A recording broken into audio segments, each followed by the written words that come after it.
कहानी की शुरुआत होती है अमेरिका के एक जाने माने कॉलेज MIT में। इस वक्त हम प्रोफेसर जेरल्ड को अपनी मैथ्स की क्लास पढ़ाते हुए देखते हैं। लेक्चर खत्म होने के बाद उन्होंने अपने स्टूडेंट्स को बताया कि मैं क्लास के बाहर बोर्ड पर मैथ्स का एक बहुत मुश्किल सवाल लिखने वाला हूँ और अगर तुम में से किसी ने भी इसे सॉल्व कर दिया तो कॉलेज में तुम्हारा नाम सुनहरे अक्षरों से लिखा जाएगा। उन्होंने अपने स्टूडेंट्स को मोटिवेट भी किया ये कहकर कि पहले भी मेरे कुछ स्टूडेंट्स इस क्वेश्चन को सॉल्व कर चुके हैं और आज के दिन वो बिल्कुल टॉप पे हैं अपनी फील्ड में। ये सवाल बहुत मुश्किल है, ये देखते हुए प्रोफेसर जेरल्ड ने उन्हें सेमेस्टर के आखिर तक का वक्त दिया ताकि वो आराम से समय लेकर इसे सॉल्व कर सकें। लेक्चर खत्म हुआ और फिर हमने विल हंटिंग नाम के एक आदमी को देखा जो वहाँ पर साफ सफाई का काम करता था। उसने वो मैथ्स प्रॉब्लम देखी जो प्रोफेसर ने लिखी थी। विल बाद में अपने घर गया और बाथरूम के शीशे पर इक्वेशन सॉल्व करने लगा। अगले दिन जब वो वहाँ बिल्कुल अकेला था उसने चौक उठाया और प्रॉब्लम का आंसर लिख दिया। ये बहुत बड़ी बात थी क्योंकि उसने इस सवाल का जवाब सिर्फ एक दिन में निकाल दिया था। काम के अलावा विल अपना सारा समय अपने दोस्तों के साथ मटर गश्ती करते हुए बिताता था। एक दिन जब वो एक बेसबॉल मैच देख रहा था तो विल ने एक लड़के को देखा जो स्कूल में उसे परेशान करता था। उसे देखते ही विल के अंदर गुस्सा फूट गया। वो अपने दोस्तों के साथ उस लड़के के पास गया और लड़ाई शुरू कर दी। अंत में विल ने बदला लेते हुए उस लड़के को बहुत मारा। मामला ज्यादा न बढ़ जाए तो उसके दोस्तों ने उसे रोक दिया, लेकिन तब तक पुलिस वहां आ गई और जब पुलिस वाले ने उसे रोकने की कोशिश की तो उसने पुलिस वाले पर ही हमला कर दिया, जिस वजह से वो अरेस्ट हो गया। दूसरी ओर प्रोफेसर जेरल्ड को पता चला कि जो मैथ्स प्रॉब्लम उसने लिखी थी वो तो सॉल्व भी हो गई है। वो तुरंत चेक करने गया और देखा कि किसी ने सच में उसका क्वेश्चन बिल्कुल सही सॉल्व कर दिया था। उसने अपने कुछ होशियार स्टूडेंट से पूछा कि ये तुम लोगों में से किसी का काम तो नहीं है, लेकिन जब उन बच्चों ने भी मना कर दिया तब तो प्रोफेसर एकदम चौंक गया। खैर प्रोफेसर की अगली क्लास पूरी तरह भरी हुई थी। सब लोग जानना चाहते थे कि आखिर वो अनजान मैथ्स जीनियस है कौन। प्रोफेसर ने कहा कि जिसने भी ये सॉल्व किया है वो आगे आए, मैं उसे उसका प्राइज देना चाहता हूँ। लेकिन पूरी क्लास एक दूसरे को देखने लगी, कोई भी आगे नहीं बढ़ा। जब कोई भी सामने नहीं आया तो प्रोफेसर ने अपने स्टूडेंट से कहा कि मैं एक और मैथ्स प्रॉब्लम लिख रहा हूँ जिसे सॉल्व करने में मुझे खुद 2 साल लगे थे। अब तुम में से जो भी वो मैथ्स जीनियस है इसे तो एक दिन में सॉल्व नहीं कर पाएगा। वहीं दूसरी ओर विल अभी जेल से बाहर आया ही था। उसने अपना साफ सफाई का काम किया और तुरंत प्रॉब्लम सॉल्व करने लग गया। उसी वक्त जेरल्ड अपने ऑफिस से बाहर आया और उसने विल को बोर्ड पर लिखते हुए देख लिया। उसने विल को रोकने की कोशिश की, सोचा कि वो बोर्ड पे ऐसे ही कुछ लिख रहा होगा। प्रोफेसर को अपनी तरफ आते हुए देखकर विल वहां से भाग गया। बाद में जब प्रोफेसर वापस आया तो उसने देखा कि विल ने तो एक्चुअली उसकी प्रॉब्लम सॉल्व कर दी है, जिसे सॉल्व करने में उसे खुद 2 साल लगे थे वो इस लड़के ने कुछ ही देर में सॉल्व कर दी। अब उसे पता चल गया था कि वो सीक्रेट मैथ्स जीनियस कौन है। काम के बाद विल अपने दोस्तों से मिला और वापस बार में गया थोड़ी ड्रिंक्स लेने के लिए। वहाँ कुछ खूबसूरत लड़कियों को देखकर विल का दोस्त चकी उनके पास गया और फ्लर्ट करने लगा। लड़कियों को इम्प्रेस करने के लिए चकी ने ऐसे ही झूठ बोल दिया कि हाँ मैं भी यही MIT में पढ़ता हूँ, जीनियस हूँ मैं। तभी एक आदमी बीच में बोला और पूछने लगा कौन सी क्लास में पढ़ता है बे तू? जिसके जवाब में चकी ने कहा हिस्ट्री। वो लड़का समझ गया था कि ये झूठ बोल रहा है। उसने चकी की बेइज्जती करनी शुरू कर दी और जानबूझकर उससे हिस्ट्री के टॉपिक्स पर सवाल करने लगा। बेचारे चकी को आता जाता तो कुछ था नहीं, तो वो एकदम चुप रहा। तभी विल अपने दोस्त के लिए आगे बढ़ा और उस आदमी से डिबेट करनी शुरू कर दी। विल एक बार जो पढ़ लेता था कभी भूलता ही नहीं था। उसके फैक्ट्स और जबान इतनी साफ थी कि उसने उस लड़के को एकदम चुप करवा दिया। साथ ही विल ने उस लड़के की बेइज्जती की कि तूने उस किताब से पढ़ा है ना, बिल्कुल रटी रटाई बातें करता है तू। विल ने उसका मजाक उड़ाते हुए कहा कि इतने हजारों डॉलर खर्च कर रहा है तू, फिर भी जब रटी रटाई बातें बोलनी है तो ये तो मैंने पब्लिक लाइब्रेरी में पढ़ी है। इस सब के बाद वो आदमी तिल मिलाकर वहाँ से चला गया। बाद में उन लड़कियों में से एक जिसका नाम स्काइलर है विल के पास आई और उसे अपना फोन नंबर दे दिया। विल की होशियारी देखकर स्काइलर को वो थोड़ा पसंद आ गया था और स्काइलर ने कहा कि करना किसी दिन फोन मुझे जब तुम्हारे पास टाइम हो। विल ने बाद में वो नंबर उस लड़के को भी दिखाया जो ज्यादा स्मार्ट बनने की कोशिश कर रहा था। इस बीच प्रोफेसर जेरल्ड उस सफाई करने वाले को ढूंढ रहे थे जिसने उनकी वो मुश्किल प्रॉब्लम इतनी आसानी से सॉल्व कर दी। थोड़ी पूछताछ के बाद उन्हें विल का कांटेक्ट नंबर मिल गया, जिसके बाद वो सीधा विल की कोर्ट हियरिंग में पहुंच गया। उसके ऊपर एक पुलिस ऑफिसर पर हमला करने का केस लगा था। विल ने अपने आप को कोर्ट में बचाने की बहुत कोशिश की, लेकिन जज ने कहा कि तुम्हारे ऊपर पहले से चोरी और मारपीट के आरोप लगे हुए हैं। जज ने कहा कि अब मैं पुलिस से भी हाथापाई को नजरअंदाज नहीं कर सकता और आखिरकार जज ने उसे जेल में डाल दिया और अगर वो बेल लेना चाहता है तो $50,000 देने होंगे, यानी लगभग 44 लाख रुपए। इसी के साथ विल को जेल भेजा गया, लेकिन वहाँ उसकी मुलाकात प्रोफेसर जेरल्ड से हुई, जिसके पास उसके लिए एक डील थी। उसने विल से कहा कि मैंने जज से बात कर ली है और मैं तुम्हें छुड़वाने के लिए तैयार हूँ, लेकिन तुम्हें मेरी 2 शर्तें माननी होंगी। पहली शर्त ये थी कि विल प्रोफेसर जेरल्ड के साथ मैथ्स की क्लास लगाएगा और दूसरी शर्त ये थी कि उसे काउंसलिंग लेनी पड़ेगी। विल इस बात पर हंसने लगा, लेकिन वो जेल में भी नहीं रहना चाहता था। उसके पास कोई ऑप्शन था नहीं, इसीलिए उसने सारी शर्तें मान ली। जल्द ही उसने अपनी मैथ्स की क्लास प्रोफेसर जेरल्ड के साथ शुरू कर दी, जो विल के तेज दिमाग को देखकर एकदम हैरान रह गए। अब दूसरी शर्त के हिसाब से उसे एक थेरेपिस्ट से काउंसलिंग लेनी होगी, लेकिन चाहे वो कितने भी थेरेपिस्ट के पास क्यों न चला जाए, विल खुद को उनके सामने खोलता नहीं था। ऊपर से उनका मजाक अलग से उड़ाने लगता। वो एक दिन पहले उन थेरेपिस्ट्स की लिखी हुई किताबें पढ़ लेता और अगले दिन जम के उनकी बेइज्जती करता। आखिरी ऑप्शन के तौर पर प्रोफेसर जेरल्ड ने अपने पुराने दोस्त शॉन मैगवायर से मदद मांगी, जो अब साइकोलॉजी पढ़ाता था। शॉन ने शुरुआत में तो कहा कि मेरे पास फालतू टाइम नहीं है सब के लिए, लेकिन जब जेरल्ड ने उसे समझाने की कोशिश की कि वो लड़का बहुत स्पेशल है, अगर सही रास्ते पर नहीं आया ना तो अपनी जिंदगी बर्बाद कर बैठेगा। ये सब सुनने के बाद शॉन आखिरकार मान गया और विल से मिला। जैसा कि उसने अपने पुराने थेरेपिस्ट के साथ किया था, विल ने शॉन की किताब भी पढ़ ली थी और अब वो उनके हिसाब से ही उसका मजाक उड़ाने लगा। लेकिन शॉन ने पेशेंस रखते हुए विल के साथ एकदम नॉर्मल बातचीत की, बिना उसकी जिंदगी के बारे में कुछ भी पूछे। तभी विल की नजर एक पेंटिंग के ऊपर पड़ी जो शॉन ने खुद से पेंट की थी। उस पेंटिंग और कुछ आर्ट बुक्स को देखकर विल शॉन की जिंदगी के बारे में कुछ भी अंट शंट बोलने लगा। शॉन ने फिर भी विल की बातों पर ज्यादा ध्यान नहीं दिया, लेकिन फिर विल शॉन की पत्नी को भी अपनी बातचीत के टॉपिक में ले आया। उसकी पत्नी का जिक्र होते ही शॉन थोड़ा गुस्सा हो गया। विल को समझ आ गया कि शॉन की कमजोरी उसकी पत्नी है, तो वो बार बार उसका जिक्र करने लगा। उसने पूछा कि सर आपकी पत्नी यहाँ क्यों नहीं है? क्या वह धोखा देके किसी और के साथ भाग गई क्या? ये सुनते ही शॉन पूरी तरह से अपना आपा खो बैठा और विल को गले से पकड़ लिया। उसने विल को चेतावनी दी कि कभी भी मेरी पत्नी की बेइज्जती मत करना। तभी विल ने शॉन से कहा कि सर टाइम खत्म हो गया है। शॉन ने उसे छोड़ दिया और विल बाहर चला गया, ये सोचकर कि उसने फिर से एक थेरेपिस्ट को तोड़ दिया है। शॉन का मूड देखकर प्रोफेसर जेरल्ड को लगा कि वो और सेशंस करने के लिए नहीं मानेगा, लेकिन शॉन ने तो कहा कि हाँ मैं करूंगा इसकी काउंसलिंग, अगले हफ्ते से लगातार लेके आओ इसको मेरे पास।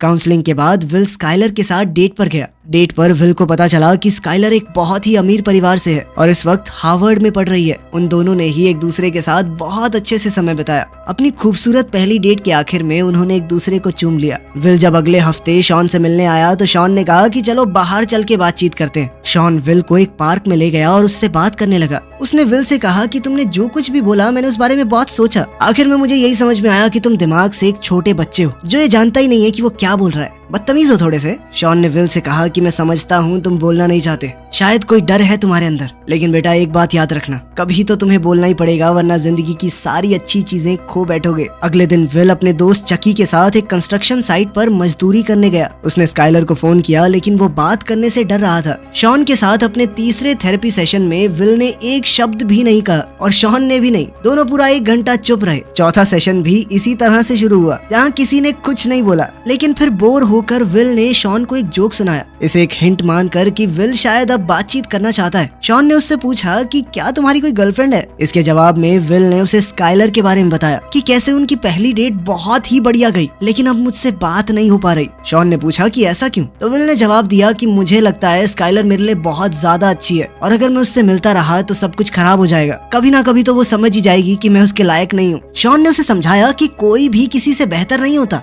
हर किसी में कुछ चीजें अच्छी कुछ खराब होती हैं, लेकिन जरूरी बात बस ये है कि वो इंसान आपके लिए सही है या नहीं। इस बारे में और समझाते हुए शॉन ने अपनी पत्नी के बारे में बताया। उसने कहा कि वो बहुत अच्छी इंसान थी, बहुत प्यार करता था मैं उससे, लेकिन नींद में कभी कभी पात देती थी। उसकी इस बात से पूरे कमरे का माहौल बदल गया। विल और शॉन दोनों ने खुलकर हंसना शुरू कर दिया। इसी पल वो दोनों एक दूसरे के थोड़े करीब आ गए और विल को अब शॉन के आसपास थोड़ा कंफर्टेबल महसूस होने लगा। सेशन खत्म हुआ और शॉन ने सलाह दी कि जाकर बात करो उस लड़की से। विल शॉन की बातों में इतना खो गया कि उसे याद दिलाना पड़ा कि आज का सेशन खत्म हो गया है, चलो जाओ यहाँ से।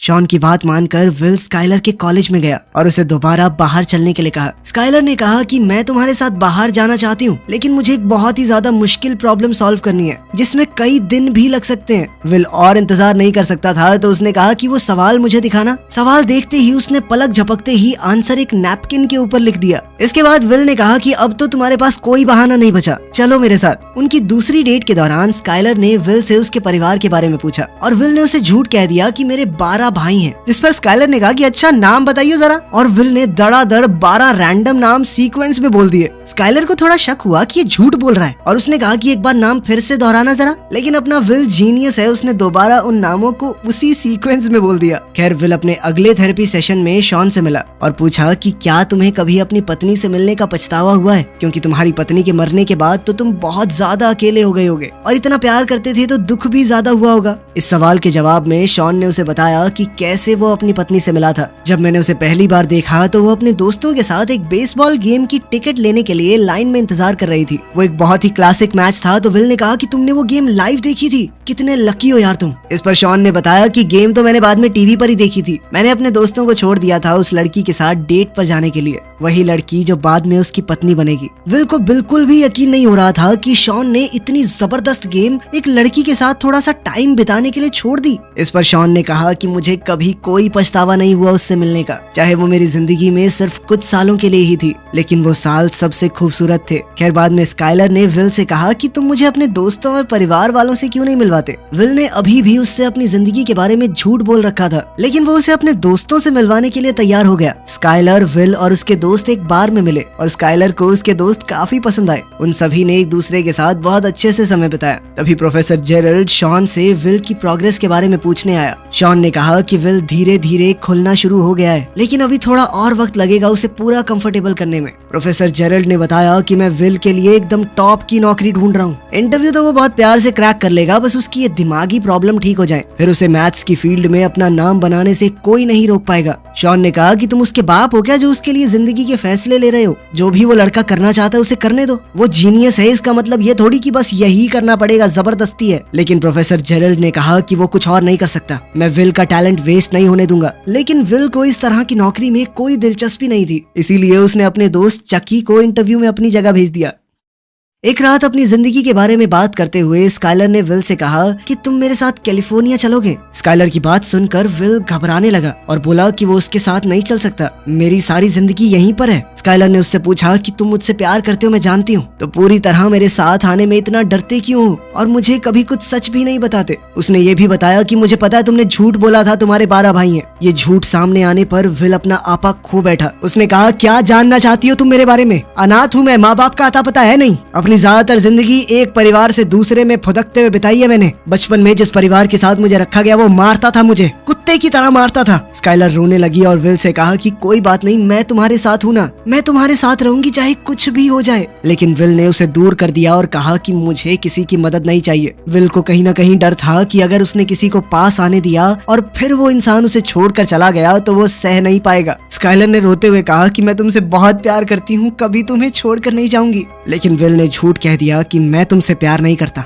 और वहां से चला गया, स्काइलर को अपने कमरे में अकेला रोते हुए छोड़कर। प्रोफेसर जेरल्ड के बहुत कहने पर विल ने आखिरकार नौकरी के लिए हाँ कह दिया। विल इंटरव्यू देने गया तो, लेकिन नौकरी लेने की कोशिश नहीं की। थेरेपी सेशन में शॉन ने उससे पूछा कि वो अपनी जिंदगी में सबसे ज्यादा किस पर भरोसा करता है। विल ने जवाब दिया मेरे दोस्त चकी के ऊपर। शॉन ने कहा हाँ मैं मानता हूँ, तुम्हारा भाई जैसा दोस्त है, जान भी दे देगा तुम्हारे लिए, लेकिन दोस्तों के साथ जिंदगी तो नहीं बिताई जा सकती ना। फिर शॉन ने उससे पूछा तो अपनी रोजी रोटी कैसे कमाओगे। इस पर विल ने कहा कि दिहाड़ी पीटूंगा, कंस्ट्रक्शन का काम बहुत अच्छे से आता है मुझे, सारी जिंदगी कर लूंगा, कमा लूंगा, खा लूंगा। इस पर शॉन ने विल से कहा कि तुमने सारी उम्र मजदूरी की है तो वो तुम्हारा कंफर्ट जोन बन चुका है, उससे बाहर निकलने से डर रहे हो तुम, और यही डर तुम्हें एक बेहतरीन जिंदगी जीने से रोकेगा। शॉन ने उसे ये नहीं कहा कि जेरल्ड जो तुम्हें नौकरी लेने को कह रहा है वो कर लो, बल्कि उसने विल से पूछा कि तुम अपनी जिंदगी में क्या करना चाहते हो। इस पर विल ने मजाक में कहा कि मैं तो भेड़ बकरियां चराना चाहता हूँ। ये जानकर कि विल सीरियस नहीं है, शॉन ने उसे अपने ऑफिस से निकलने को कहा। उसने कहा कि मैं अपना वक्त बर्बाद नहीं करना चाहता, तुम्हारे पास फालतू टाइम होगा, मेरे पास नहीं है, अगर ईमानदारी से जवाब नहीं देना तो जाओ। इस पर विल गुस्सा हो गया और शॉन पर चिल्लाने लगा। शॉन ने फिर से पूछा कि वो अपनी जिंदगी में क्या करना चाहता है। विल दोबारा से चुप रहा, उसने जवाब नहीं दिया। शॉन ने उससे कहा चला जा यहाँ से, जा। स्काइलर के कैलिफोर्निया जाने से पहले विल ने उसे फोन करके अलविदा कहा। स्काइलर ने एक आखिरी बार कहा कि मैं तुमसे प्यार करती हूँ। विल मुस्कुराया लेकिन अपने डर की वजह से जवाब नहीं दिया। उसे अभी भी लगता था कि आखिर में तो मेरा दिल टूटना ही है। अगले दिन चकी से बात करते हुए विल ने कहा कि मैं कोई नौकरी वोकरी नहीं लेने वाला और अब तो स्काइलर भी चली गई। दोनों भाई यहीं पे कंस्ट्रक्शन का काम करेंगे, अड़ोस पड़ोस में रहेंगे आराम से। ये सुनकर चकी ने अपने दिल की बात कही। उसने विल से कहा कि देख 10 साल बाद मैं तो यहीं मिलूंगा, लेकिन अगर तू 10 साल बाद यहाँ मिला ना तो मुझे बहुत दुख होगा। चकी ने कहा कि मेरा एक ही सपना है, सुबह जब मैं तुझे लेने तेरे घर जाता हूँ ना, मेरे दिल से हर रोज आवाज आती है कि काश आज ये साला यहाँ ना मिले, कुछ अच्छा कर रहा हो जिंदगी के साथ। दूसरी ओर प्रोफेसर जेरल्ड शॉन से लड़ रहा था कि आखिर वो विल को काम लेने के लिए मना क्यों नहीं पा रहा। शॉन ने कहा कि हमें विल को मजबूर नहीं करना कि अपनी जिंदगी के इतने बड़े बड़े फैसले ले, अभी उसे खुद ही नहीं पता वो क्या करना चाहता है। उसने समझाया कि विल को छोड़ दिए जाने का डर है, इसीलिए वो लोगों को अपने पास नहीं आने देता। जेरल्ड उसकी बात से सहमत नहीं था। उसने शॉन से सीधा कहा कि विल को अपनी जिंदगी बर्बाद करने मत दे, क्या अपनी तरह फेलियर बनाना चाहता है क्या उसे। इस पर शॉन ने जवाब दिया कि मैं कोई फेलियर नहीं हूँ, मैंने चुनी है ये जिंदगी, मुझे अच्छा लगता है इतना, इतने में खुश हूँ मैं। तभी विल अंदर आया और उनकी बातचीत सुन ली। प्रोफेसर जेरल्ड कमरे से बाहर चला गया ताकि थेरेपी शुरू हो सके। शॉन के पास आज एक फाइल थी जिसमें विल के शरीर की तस्वीरें थी, जिसमें उसके फॉस्टर फादर की मार के निशान थे। विल ने पूछा कि क्या कभी तुमने किसी बच्चे को इस तरह बेरहमी से पिटा हुआ देखा है। इस पर शॉन ने बताया कि मेरे पिता शराबी थे, बचपन से शराब पीकर मुझे और मेरी माँ को मारते थे। शॉन की कहानी सुन के विल को अपने बचपन की याद आ गई। शॉन ने विल के सामने आकर कहा कि जो कुछ भी तुम्हारे साथ हुआ बेटा वो तुम्हारी गलती नहीं थी। विल ने हामी भरते हुए सर हिलाया, पर शॉन बार बार कहता रहा कि ये तुम्हारी गलती नहीं थी, नहीं थी बेटा, नहीं थी। आखिर में विल ने कहा मुझे पता है, पर शॉन फिर भी बार बार बोलता रहा तुम्हारी गलती नहीं थी, नहीं थी, मान लो इस बात को। ये सुनकर विल की आंखों में आंसू आ गए। उसने शॉन को धक्का दिया। शॉन ने फिर से कहा कि जो कुछ भी हुआ तुम्हारी गलती नहीं थी, और अब आखिर में विल टूट गया। उसने शॉन को गले लगा लिया और जोर जोर से रोने लगा। अब वो अपना बीता हुआ दर्द छोड़कर आगे बढ़ने के लिए तैयार था। उसने शॉन से कहा कि वो उन्हीं नौकरियों में से एक लेगा जो प्रोफेसर जेरल्ड ने उसके लिए तैयार की हैं। इसके साथ उसका आखिरी थेरेपी सेशन खत्म हुआ। विल ने शॉन से पूछा कि अगर बाद में कभी बातचीत करने का मन करे तो आ सकता हूँ, जिस पर शॉन ने कहा कि तुम्हारे लिए हमेशा दरवाजे खुले हैं। जिसके बाद विल ने शॉन को गले लगाकर अलविदा कहा। उसके 21वें जन्मदिन पर उसके दोस्तों ने मिलकर उसे एक गाड़ी दी थी। गाड़ी नई तो नहीं थी, पर विल बहुत खुश था इस गिफ्ट से, क्योंकि ये उसके सबसे अच्छे दोस्तों की तरफ से था। उधर प्रोफेसर जेरल्ड शॉन के पास गया और उसे फेलियर बुलाने के लिए माफी मांगी। वो दोनों बिछड़े दोस्त फिर से मिल गए और शॉन ने बताया कि वो वर्ल्ड टूर पर जा रहा है। इतने भी कम पैसे नहीं कमाता मैं, समझा। जब शॉन अपना सामान पैक कर रहा था, विल उसके घर के बाहर कार लेकर आया और उसे ट्रिप के लिए रेडी होते हुए देखा। विल घर के दरवाजे तक गया और शॉन के मेल बॉक्स में एक लेटर छोड़ दिया और फिर वहाँ से चला गया। इसी बीच चकी विल को काम पर ले जाने के लिए उसके घर गया। उसने दरवाजे पर नॉक किया, लेकिन कोई जवाब नहीं आया। उसने खिड़की से झांक कर देखा कि विल घर पर नहीं है। चकी मुस्कुराया और समझ गया कि विल को अपनी जिंदगी में क्या करना है उसने फैसला कर लिया है। शॉन को भी विल का छोड़ा हुआ लेटर मिल गया। लेटर में विल ने लिखा था कि वो नौकरी नहीं ले रहा, वो कैलिफोर्निया जा रहा है स्काइलर से मिलने। ये पढ़कर शॉन मुस्कुरा दिया और अंदर चला गया। चलो लड़की मिल गई, अब अपना जीनियस कुछ ना कुछ तो अच्छा कर ही लेगा।